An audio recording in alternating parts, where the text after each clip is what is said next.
Nayiga Agnes yamaze ebbanga lya myaka 3 n'ekirwadde ekya kansa era nga mu mwaka gwa 2013 yasalibwako ebbeere lye erimu oluvannyuma lw'okuyisibwa obubi ennyo ekirwadde kino.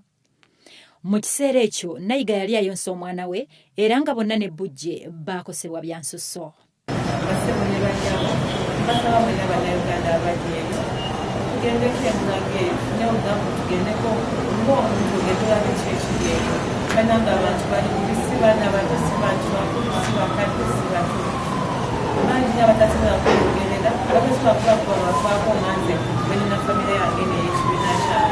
Oluvannyuma lw'okusalwako ebbeere, mukazi wattu yalowooza nti awonye era ne yeesunga obulamu obujja. Teyamanya nti ate luliba olwo ekyatwala ebbeere eryasooka nti kiri kima eryokubiri. Oluvannyuma lw'emyaka 3 gyokka ng'alina ebbeere limu, Nayiga abasawo baakamutemye nti alina okusalibwako n'ebbeere eryokubiri.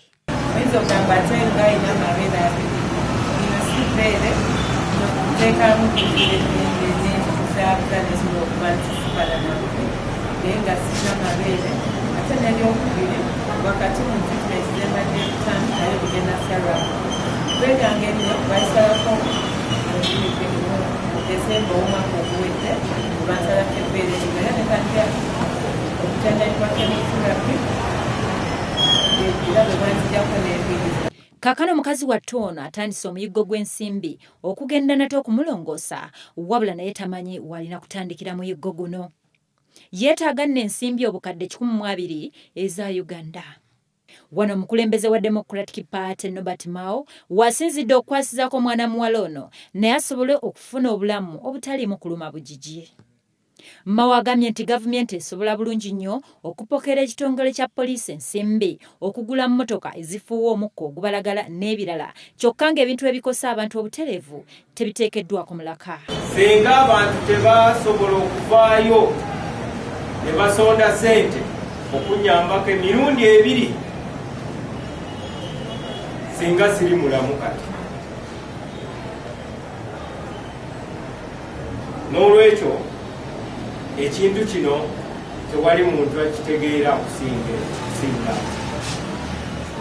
Gavumenti teyampa ssente kunzijanjaba okujjako okumpa helikopita okunzija eggulu okundeeta Ntebe.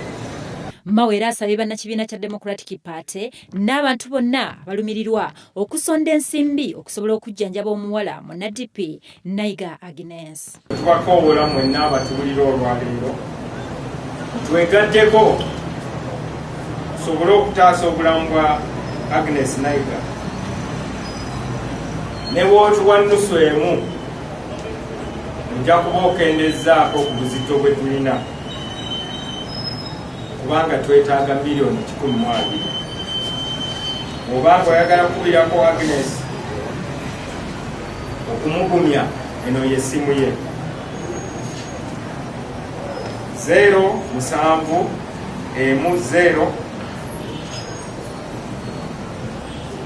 070 0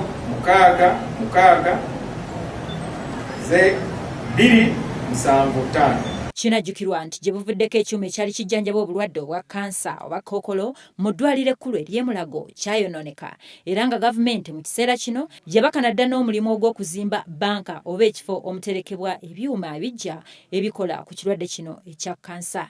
Eggulire lino likusakiddwa Lugolobi Hannington ku lwa WBS Amasunsule.